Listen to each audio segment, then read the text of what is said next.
Hi everyone, this is my run on the 3 for the Void Lufenia stage, which is XDev's Lost Chapter event. And I'll be covering very quickly about the strategy that I used, the party setup before heading into the actual battle itself. And as always, I will be including a timestamp in the video description so you can use it to skip ahead to the section that you are interested in. So first of all, this Lufenia stage is notably different than previous Lufenia stages because it is actually very easily cheesable, and I'm sure many other content creators will also upload various party compositions that incorporate some sort of cheese. And the reason behind this is that, first of all, if you look at the Lufenia orb, normally the Lufenia orb appears once the bosses drop below 80% health and will never disappear for the rest of the battle, and you need to actually land some sort of sap or poison like effect to increase the orb counter. However, for some reason, as long as the bosses are paralyzed, the Lufenia orb appearance will actually not trigger until paralysis wears off. So in essence, if you actually keep them perpetually paralyzed, the Lufenia orb will actually never appear. Of course, the difficulty is that almost every paralysis-like effect in the game lasts for only one turn. However, this is where turn deletion comes in. So if you imagine if you land the paralysis effect, and thereafter you delete or delay the turns and the paralysis debuff still remains, the orb will never appear. And likewise, every attack that they have and every stance change that they have also is considered some sort of action, which will not happen as long as they are paralyzed. Notably, of course, if you look at any Lufenia stage, usually there are certain HP thresholds where the bosses will buff themselves in terms of their stats and increase the brave damage reduction effect. However, in this stage, the stat increase and the brave damage reduction effect is tied to the boss's augur state, and they will actually not use this if they are paralyzed, which means that if you paralyze and delay them entirely, their stats will never increase and they do not have any brave damage reduction, which means that you'll be hitting them for essentially capped brave damage for the entire fight as well, which makes this fight very easily cheesable with key characters such as Amidatelion and Lightning. The one key challenge of this fight is the very tight mission requirement, which requires you to complete within 70 turns, and because of that, you need to incorporate some form of heavy hitters in your party, especially if you are using Amidatelion, because Amidatelion is quite weak in terms of DPS. So which brings me to my party composition as well as some of the key mechanics behind the party here. So first of all, I put in Shantotto, and she's actually fantastic here because her LD is a framed paralysis, and it also includes a 100% defense down debuff in one frame debuff, which means that essentially for the entire fight you are also hitting them where they don't have any defense at all. So because of that, Shantotto takes a turn. Other forms of paralyzers can work, such as Raijin or Cloud, but you do need to make sure the paralysis lands early enough so that you can disable any of their stance changes before they manage to do it. And the issue with Raijin and Cloud is that their paralysis is also not enframed, so you have to be very careful in debuff management, especially if you're using Amidatelion. Now, besides Shantotto, the next character I include in is Lightning, and that's because she represents very heavy DPS. And the good thing about Shantotto is that her EX imperils all elements including Lightning, so Lightning herself will be hitting for weakness damage for the entire fight as well. And for the third party member, initially I actually have another run that I have a third party member as Amidatelion, and I'll put the link of that into the video description as well once the video is ready. But upon playtesting, I realized that if you're hitting for heavy enough damage, you don't actually need two Amidatelions. The fight is actually simple enough that one Amidatelion with lightning is more than enough delay and turn deletion to get you through the fight. So because of that, for this run, I actually swapped in Kurasame as my third party member so that I can also learn the HP damage increase debuff by 30%, which is significant. And for the support character, that's where Amidatelion comes in. So the idea is to just delete turns using the support Amidatelion and then kill them off before they get a turn, relying on the delay from lightning as well as the summon effect to buy additional turns. It might seem tight, but really because they're doing so much damage when they don't have any brave damage reduction and defense, that you don't actually need a lot of turn deletion in play here. In terms of summon and call support, I actually put in a root call support here. Mainly if you look at my root artifact passives, he has 3 copies of attack 108 and C50 effect. And the reason for root here, you might be wondering, because normally his call ability just does healing. With 3 C50 artifacts, calling in root and pairing him with Odin Summon actually will trigger the blessing from Odin Summon, because root actually changes the maximum HP amount of your entire party through his C50 effect, which means that on turn 1, the moment you call in root, you will trigger Odin Summon and your entire party will gain the 30% increased attack blessing for the entire fight permanently, and hence that's the reason for root and Odin Summon here. In terms of the rest of the setup, so just quickly showing, my Shantotto has 7 Ares and Kefka Refined Spheres. And notably, her artifact passives is nothing too special. I haven't really farmed much for her. And notably, I did remove her Devil's Love because I actually don't want the lock debuff to land. Because in this fight, having Amidatelion, the debuff slots are actually quite precious overall. For Lightning, she has Lightning, Ardyn, and Lease Spheres. And she has 3 attack 108, max brave 330 artifacts equipped. And for Kurasame, he has a refined Raijin, Lease, and Seymour Sphere. And he has 3 attack 108, C50 artifacts equipped.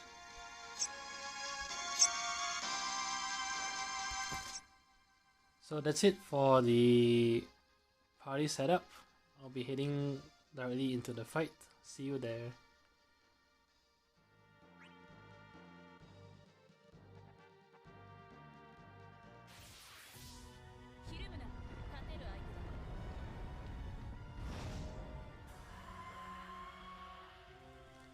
Okay, the setup is actually crucial in order for the cheese to be successful. So first of all, on Lightning's first turn, I have her immediately call Root in. So this will adjust everyone's maximum HP, as you can see, and everyone will actually already immediately benefit from Odin's 30% attack up blessing. The key at the start is to significantly delay the bosses with Lightning as equally as possible in order to allow Shantotto to have 3 turns before the enemies can get their first turn. With Shantotto, it's very important. Her first turn should be using her paralysis to immediately shut down any potential moves the bosses can make. You can sometimes perhaps squeeze in her EX before her LD, but I really find that there's no need to take that risk. And on Kurasame's first turn, I have him use his LD to bring his hero debuff to 5 stacks immediately.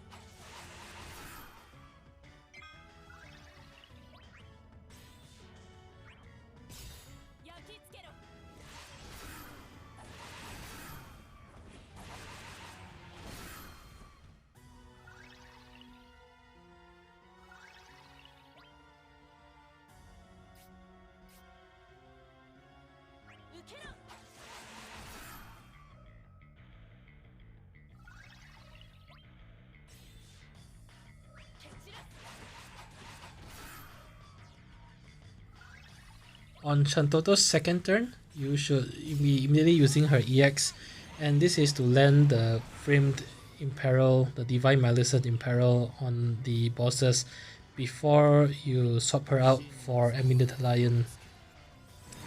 Now you can actually potentially swap out Kurasame for Amidatelion right after he uses his LD, but I find that I actually prefer having Kurasame instead of Shantotto in terms of DPS. So this is Shantotto's third turn, and this is where I swap her out for Amidatelion.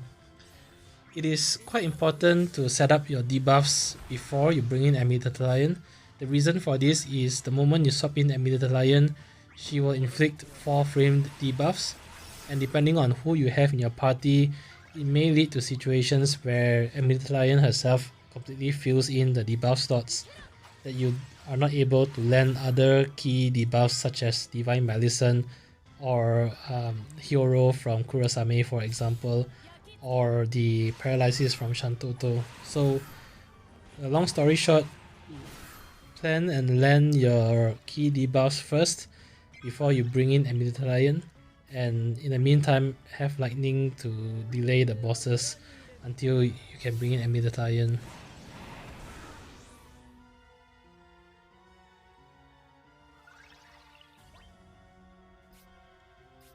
With Amidatelion in play, the key is to use 3 of his LD and 2 Mega Flares to delete turns.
So it's Amidatelion's last turn here, and I meant to use his LD here, and I decided to pop summon because generally I'm a fan of using Amidatelion's LD whilst inside summon.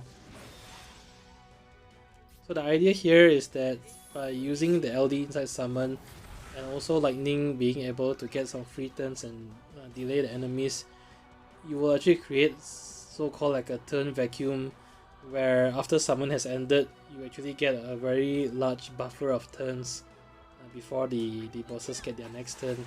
This will allow you to work in the constant breaks and delays from lightning to permanently so-called delay the bosses until the end of the fight.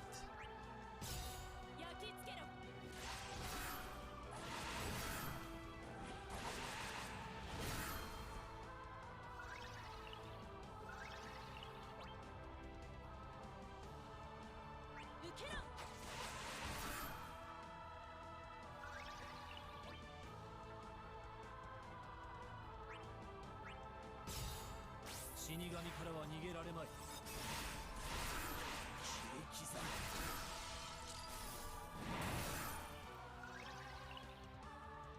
褒めて差し上げますわ。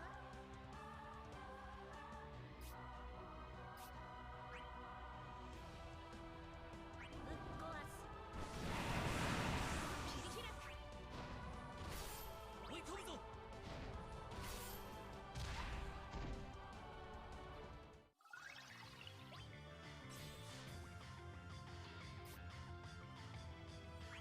切り裂く。おりゃ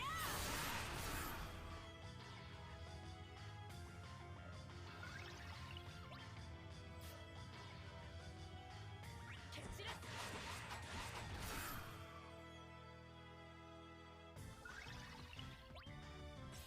受けろ。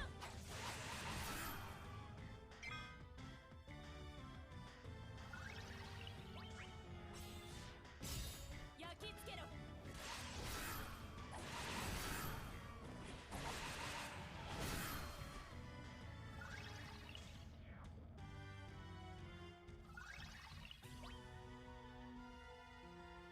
受けろ。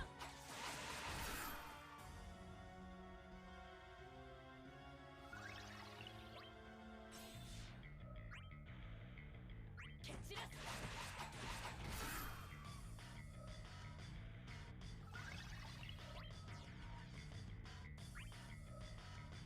許さん。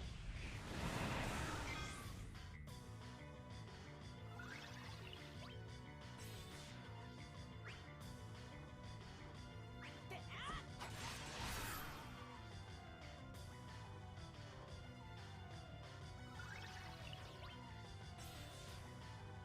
受けろ。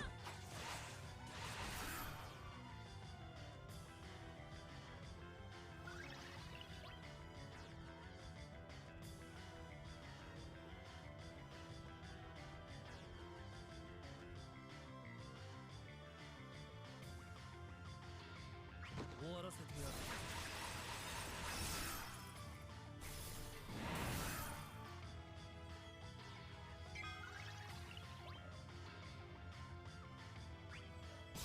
拝みなさい。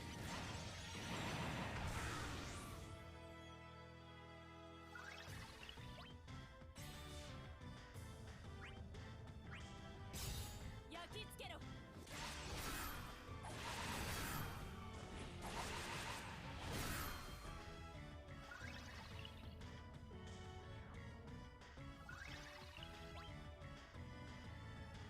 受けろ。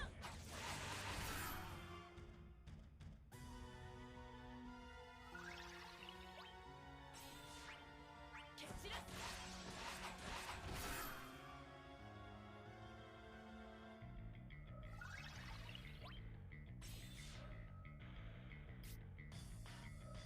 行くぞ。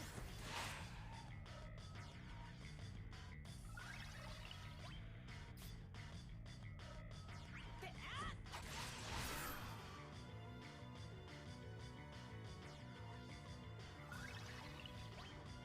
受けろ。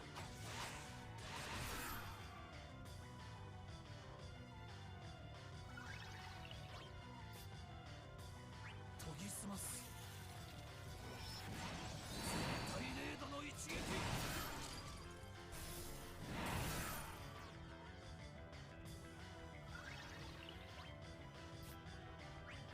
血が騒ぎますわ。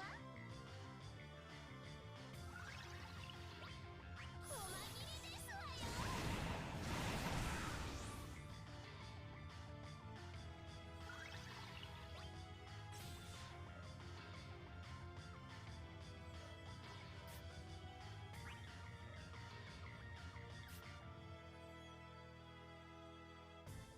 であ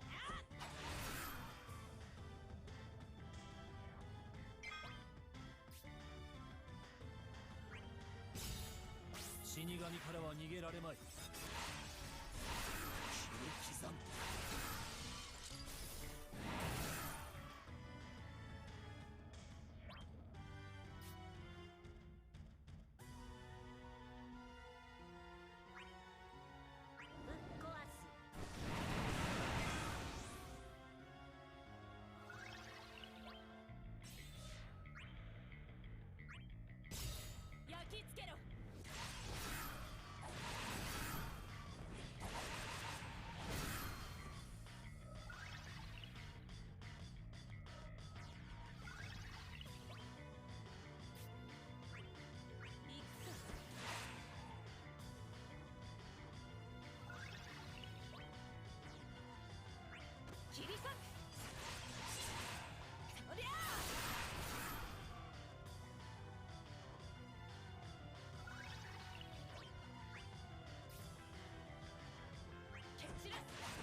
that's it. Quite a straightforward strategy. I hope this video has been helpful. If it has, do leave a like, comment or subscribe. It really helps a lot. Till then, I'll see you in the next video. Bye bye.